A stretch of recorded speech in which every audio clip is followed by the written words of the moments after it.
খুব ভাঙি আছে গ'ল এতিয়া যিহেতু দুপৰীয়া হৈছে জিউক মইনো কেনেকৈ দিওঁ খানা তাইক মানে দুপৰীয়া প্ৰায় খিচিৰিয়ে দিয়া হয়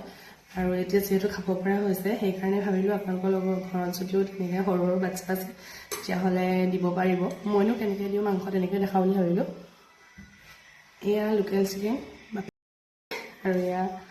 ঘৰৰে গাজৰ এটা উঠাই আনিছোঁ আৰু ইফালে হৈছে সজিনা পাত সজিনা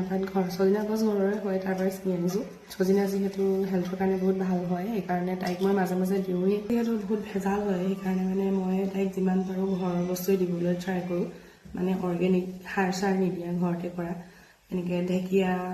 খুতুৰা এনেকুৱাবিলাকো মই দিওঁ মানে তাইক আৰু এইখিনি মানে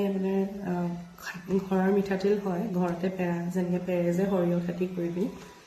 তেনেকৈ ইমানখিনিমান আছিলে এইখিনি লখিমপুৰৰ পৰা এওঁৰ লগৰ এজনে আনি দিছিলে এইখিনি ইমানখিনি হৈছেগৈ আৰু আকৌ ক'ব লাগিব আনি দিবলৈ বেছ মানে তাইক মানে পিঁয়াজটো ঘৰৰে দিয়া হয় মানে ঘৰতে দেউতাই কৰিছে শহুৰ দেউতাই তেনেকৈ মানে আনি পিনি দি দিওঁ ঠিক আছে তেতিয়াহ'লে ব'লক মই আজি এইখিনিকে বনাম খোৱাবলৈ অকণমানি কুকাৰ এটা লৈ লৈছোঁ তাতে মিঠাতেল নিমখ হালধি আৰু মাংসখিনি দি মই ধুনীয়াকৈ ভাজি লৈছোঁ গোটেইখিনি বস্তু দি পিনি মানে নিদিলে নহয় কাৰণেহে মানে তেলটো দিওঁ কমকৈ তাইক তেল দিওঁ ইয়াত আদা নহৰু পেষ্টটো দি দিছোঁ আৰু ইয়াত মই জহা চাউল ইউজ কৰিছোঁ তাইক যিমান পাৰোঁ জহা চাউলেই খুৱাওঁ এনেকৈ